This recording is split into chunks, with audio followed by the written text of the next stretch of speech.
एक सांग का बेटा, तुझं डावच एवढं मोठं मोठं असतं ना की आमच्या पार डोसक्याच्या वरून जाते का हे कळतच नाही आम्हा अडाणी माणसाला. पण बाप म्हणून एक सांगू शकतो मी, तुला जे वाटतंय मनातून जे करायचं असतंय तेच करत जा. एक ना एक दिवस विजय तुझाच. बरोबर बोलताय आबा.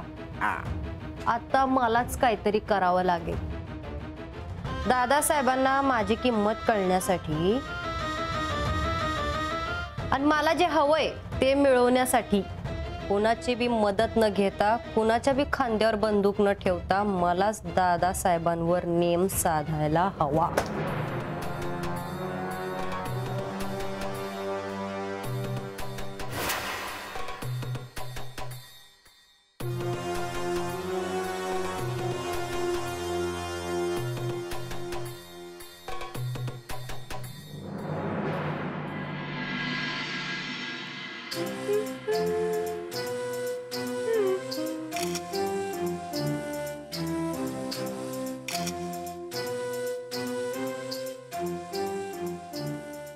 वहिनी दूध गरम करायला नाही ठेवलं वे अजून.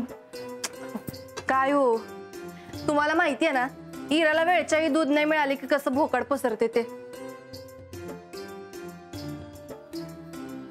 अरे देवा, वाटण पण नाही केलं होय. वहिनी एक काम करता का, हे वाटण करायला घ्या, मग समधी कामं आवरून भाजीला फोडणी दिली की मग मी शेतावर जाईन.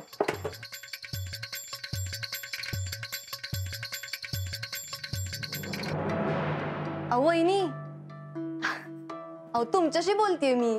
माझ्याशी बोलतेस ना व, मग आवाज खाली.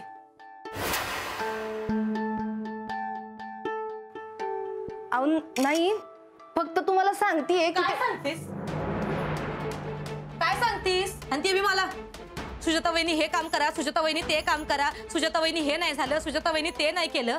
हा, कोण आहे ग मी? मी तुझ्या घरची मोलकर नाही वय? हा, नोकर आहे. काय बोलताय? मला एवढंच सांगायचं होतं. काय सांगायचं होतं? नाही म्हणजे आपण दोघींनी मिळून जर का काम केलं. तू काय मला येडी समजायलीस वय गीता? हा, नाही, मी जरी तुला येडी वाटत असले का नाही तरी उगा मला येडी समजायचं काम नाही. अहो वहिनी, तसं नाही, आपण जर एकत्र काम केलं तर लवकर होईल ना, आणि मला शेतावर पण जाता येईल म्हणून. हा, शेतावर तर जायचंच आहे. नाही, तुला काय वाटलं मला समजत नाही वय? इथल्या कामाचा कटाळा येतोय म्हणून तू शेतावर जातीस ते? हा, अहो वहिनी, हे बघा, मला तसं.